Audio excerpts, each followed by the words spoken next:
I am Yogesh Vallal. Friends, in today's lecture, we are going to learn important topics like intercepted arc and inscribed angle. These topics are not new for you. You are already familiar with these topics, but we are going to see these topics in details. What is intercepted arc? What is inscribed angle? And we are going to see a theorem, inscribed angle theorem. And we are going to solve some problems from practice set 3.4. So let's start our today's lecture. So friends, let's start with our today's topic. Suppose there is a point in a plane with the circle, okay? Then the point may be at the center or it is somewhere in the interior of the circle or on the circle, or it may be outside the circle or in the exterior of the circle, okay? As you all know that this angle AB, angle ACB is called as central angle, okay? And the measure of arc AB is equal to its central angle, okay? And here angle ADB is called as inscribed angle.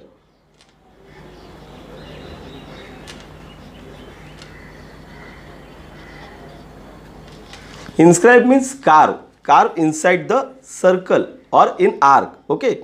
Angle ADB is called as inscribed angle and it is inscribed in the arc ADB, okay? Angle ACB is called as central angle.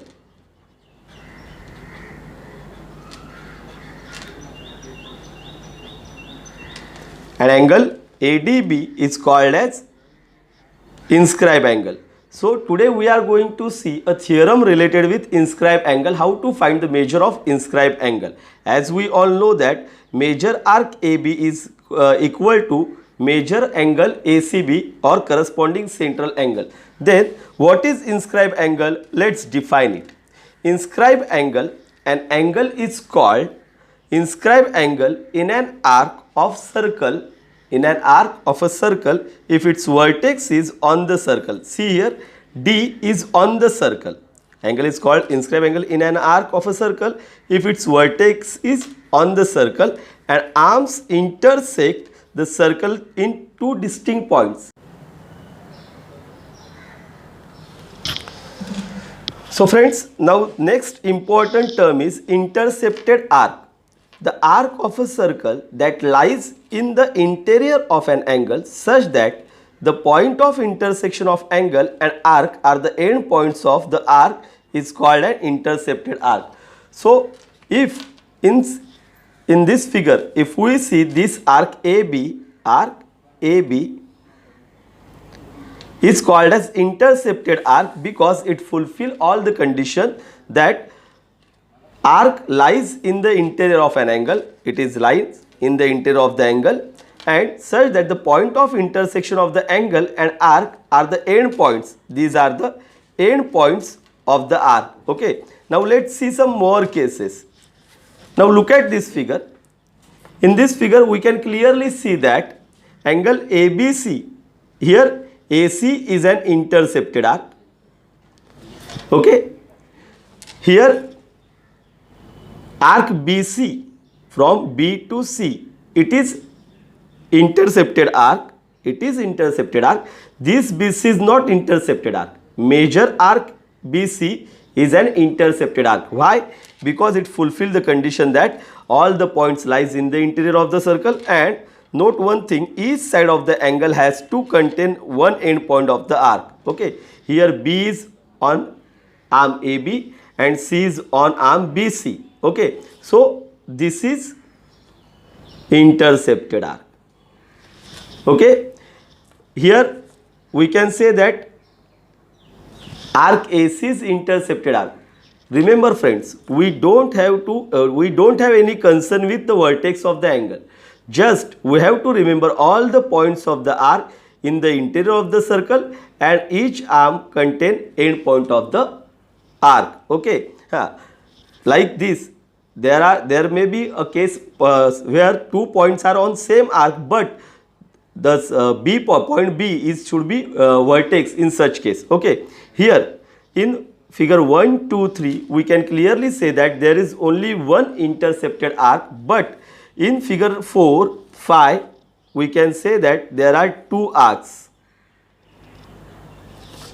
two intercepted arc. In this figure also we have this arc as an intercepted arc, and also this arc is also an intercepted arc. Okay, in figure 6 again we have two arcs. Okay, this is first arc and this is our second intercepted arc. But look at this figure. Here both the points are on one arm, as I have given in note. Each side of an angle has to contain end point. On BC there is no end point. Both the end points are on the same arm. So in this case this is not intercepted arc. So friends, remember these two terms, what is inscribed angle and what is intercepted arc. There are such 6 possible cases where these are intercepted arcs. Sometimes we get one intercepted arc and sometimes we get two intercepted arcs. Okay friends, now we are going to learn an inscribed angle theorem. Let's see what is inscribed angle theorem. Now look at this. Inscribed angle theorem. The measure of an inscribed angle is half of the measure of the arc intercepted by it.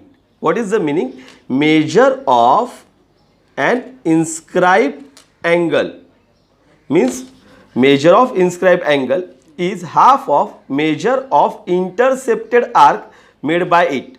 Okay, now look at this figure. We can see that angle ABC is inscribed angle which is inscribed in arc ABC. Friends, remember it is inscribed in arc ABC, but it is half of its intercepted arc. Okay, the angle which the arc which comes in the focus of, suppose here is a torch, and if we switch on the torch, the light goes in this way and this arc will come in that light. Okay, means all the points of the arc are inside the circle, inside the angle, interior of the angle. That's why major angle ABC is half of major arc AXC.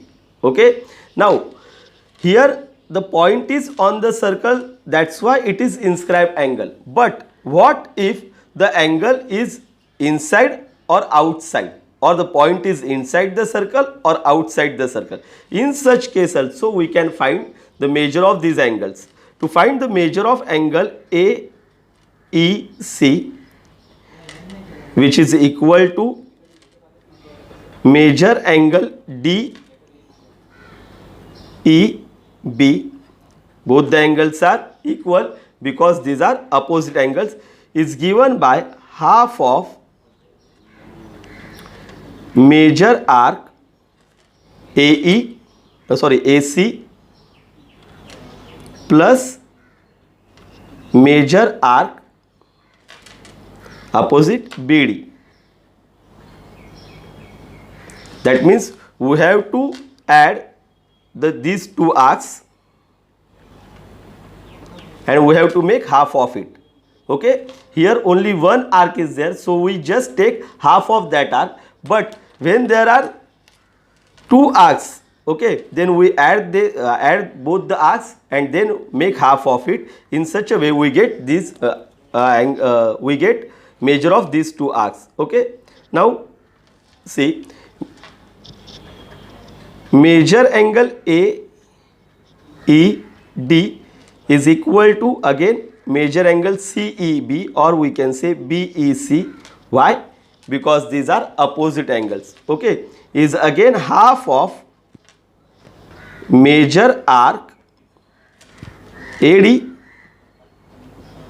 plus major arc BC. Okay, is that clear?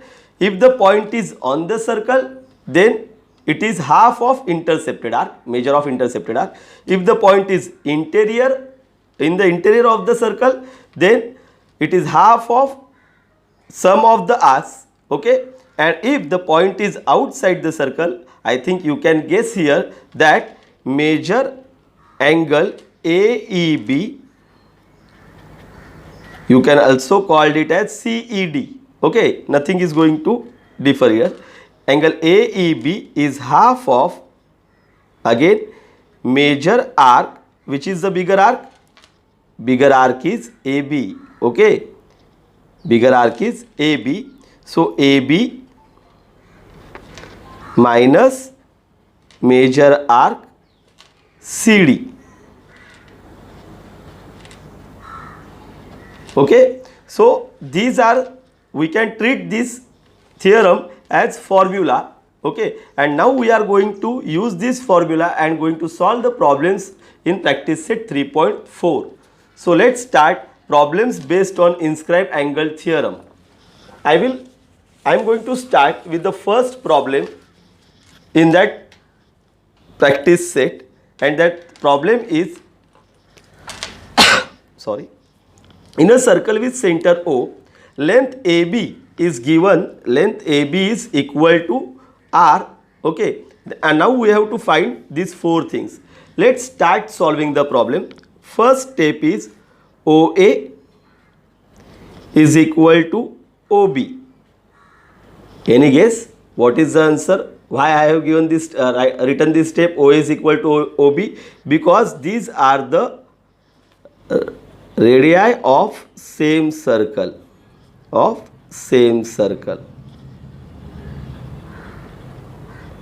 but we have given that AB is equal to R. This is our given statement. Okay, and therefore in triangle OAB, we can write here that OA is equal to OB is equal to AB. You can give here number 1, here number 2, and say that this step is from 1 and 2. Okay, but I am going to write that OA is equal to OB is equal to AB, and therefore if the three sides of the triangle are congruent, then the triangle is called as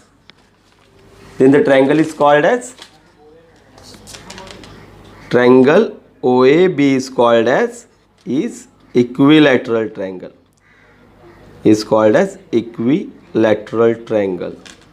Why? Because all the three sides of the triangle are equal. Okay, now what is our first question is find the measure of angle AOB. Therefore angle AOB is equal to 60 degree. Why? Because it is an angle of equilateral triangle. This is our first answer. Okay, now let's solve the second. We have to find now angle ACB. Angle ACB means this angle. Okay, this angle is inscribed in arc ACB, and therefore by inscribe angle theorem it should be half of arc AB. Then we have to find first of all arc AB. You can solve this part first and then solve angle ACB. So I am going to solve the third part first, arc AB, measure of arc AB. So measure of arc AB is nothing but measure angle arc AB is equal to measure angle AOB, and the answer is corresponding central angle, and therefore we get measure arc AB is equal to measure angle AOB. We have just find the answer, that 60 degree, and therefore measure arc AB is again we get 60 degree. Is that clear? Then now move to our second part, which I am going to solve now. Angle ACB. Measure angle ACB is half of measure arc AB, because angle ACB is inscribed angle and AB is its intercepted arc. You can mention it here that angle ACB is inscribed angle and angle AB is intercepted arc. So I am going to give here reason, inscribe angle theorem. Okay, and now substitute the value. We have find that it is 60 degree. Okay, so we get 30 degree. 30 degree is our next answer. Okay, now the last part. Now we have to find major arc ACB. Okay, as we know that the measure of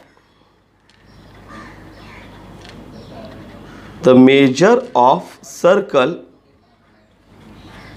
is 360 degree. Okay, therefore major arc ACB plus major arc AB is equal to 360 degree. As I have major arc AB as 60, I will write major arc ACB is equal to 360 minus this will become 60 when we take the value to the RHS. Okay, and here we get the answer as 300. So I will write here as major arc ACB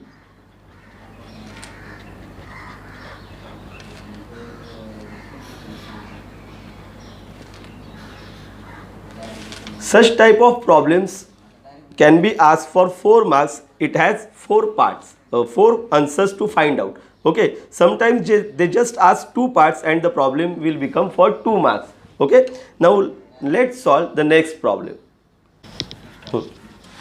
Now let's solve problem number 7 from the same practice set. We have given that major arc NS as 125 degree. Okay, and major arc EF as 37 degree. And now we have to find major angle NMS. The point is in the exterior of the circle. So if the point is in the exterior of the circle, we are going to subtract the measure of both the arcs and then going to multiply it with by 1 by 2. So I am going to solve it as major angle NMS is equal to half of major arc NS, which is bigger, minus major arc EF. So let's substitute the values that we have given. NS is given as 125 degree minus 37 degree. Okay, then what is the subtraction? 125 minus 37, it will become 88. Okay, 88 degree. And when we multiply with half or divide by 2, it is same thing, we get 44 degree. So my final answer is major angle NMS is equal to 44 degree. So just remember that when the angle is outside in the exterior of the circle or point is in the exterior of the circle, we have to subtract the measure of 2 arcs and then we have to multiply it with 1 by 2. Okay, now let's see next problem. Okay, here chord AC and chord DE intersect at B. If angle ABE is 108, angle ABE, this angle is given as 108. Major arc AE is given as 95 and we have to find major arc DC. Just it is in the interior of the circle. Instead of subtracting, we are going to add these angles, add the measure of these 2 arcs and then we are going to multiply with half. Okay, so I am going to write major angle ABE is half of major arc. You can write any arc first, AE plus major arc DC. Okay, so major angle AB is 108. You can multiply by 2. We have taken this 2 to this side and we get into 2. Substitute the value of major arc AE is given as 95 plus major arc DC. Keep it as it is. Okay. So 108 into 2 will become 216. Okay, and 95 will become minus 95, and here major arc DC will remain as it is. Instead of writing major arc DC again and again, we can write here let major arc DC is equal to x and just write x in each step. Okay, now major arc DC is equal to, after subtracting 216 and 95, we get 121, and this is our last answer. Okay, so friends, in today's lecture we have seen inscribe angle theorem. First of all, we have seen what is inscribe angle, then we have seen what is intercepted arc, and we have seen a theorem which is based on inscribe angle and intercepted arc, that is inscribe angle theorem. Okay, and we have seen some special cases. In inscribed angle, the angle is inscribed in an arc, so its measure is half of its intercepted arc. Then we have seen some special cases where the point lie in interior of the circle or in the exterior of the circle. Okay, I hope you understood today's lecture and the problems. Let's practice it. Okay, if you like the lecture, then share it with your friends and don't forget to subscribe my channel. Thank you.